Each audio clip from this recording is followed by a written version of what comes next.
Welcome to the Star City Storytime, brought to you by the Morgantown Public Library System. I'm Miss Sharon, and I'm going to read a book called The Mitten, and it's by Jan Brett, and it is from Penguin Books. Okay, let's see what happens. Once there was a boy named Nicky who wanted his new mittens made from wool as white as snow. At first, his grandmother did not want to knit white mittens. If you drop one in the snow, she warned, you'll never find it. But Nicky wanted snow white mittens, and finally Grandma made them. After she finished, she said, "When you come home, first I will look to see if you are safe and sound, but then I will look to see if you still have your snow white mittens." So off Nicky went. And it wasn't long until one of his new mittens dropped in the snow and was left behind. A mole, tired from tunneling along, discovered the mitten and burrowed inside. It was cozy and warm and just the right size, so he decided to stay.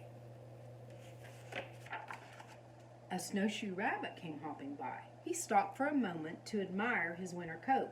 It was then that he saw the mitten, and he wiggled in, feet first. The mole didn't think there was room for both of them, but when he saw the rabbit's big kickers, he moved over. Next, a hedgehog came snuffling along. Having spent the day looking under wet leaves for things to eat, he decided to move into the mitten and warm himself. The mole and the rabbit were bumped and jostled, but not being ones to argue with someone covered with prickles, they made room. As soon as the hedgehog disappeared into the mitten, a big owl, attracted by the commotion, swooped down.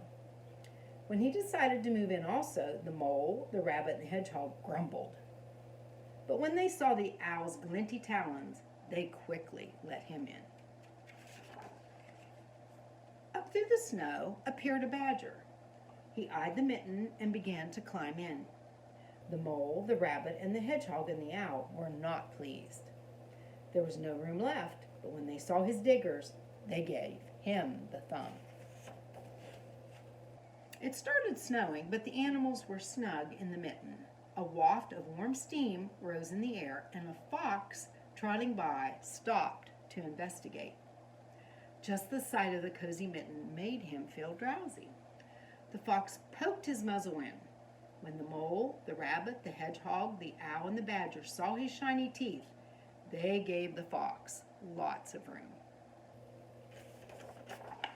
Oh my, look at the bear. A great bear lumbered by. He spied the mitten all plumped up. Not being one to be left out in the cold, he began to nose his way in. The animals were packed in as tightly as could be. But what animal would argue with the bear? The mitten swelled and stretched. It was pulled and bulged to many times its size. But Grandma's good knitting held fast. This is my favorite picture. Along came a meadow mouse, no bigger than an acorn. She wriggled into the one space left and made herself comfortable on top of the great bear's nose. The bear, tickled by the mouse's whiskers, gave an enormous sneeze. Ha, ha, ha, choo! The force of the sneeze shot the mitten up into the sky and scattered the animals in all directions. On his way home, Nicky saw a white shape in the distance. It was his lost mitten silhouetted against the blue sky. As he ran to catch his snow white mitten, he saw Grandma's face in the window. First she looked to see if he was safe and sound, and then she saw he still had his new mittens. But look at her now. She's looking at the mittens. One is very tiny, one is very big, and she's wondering, what happened to the mitten? Okay, I hope you like that. Now, if you stop by the library to pick up a packet, I'll show you what's in it. First of all, you'll find a mitten like this that you will need to cut out. You can decorate it any way you like.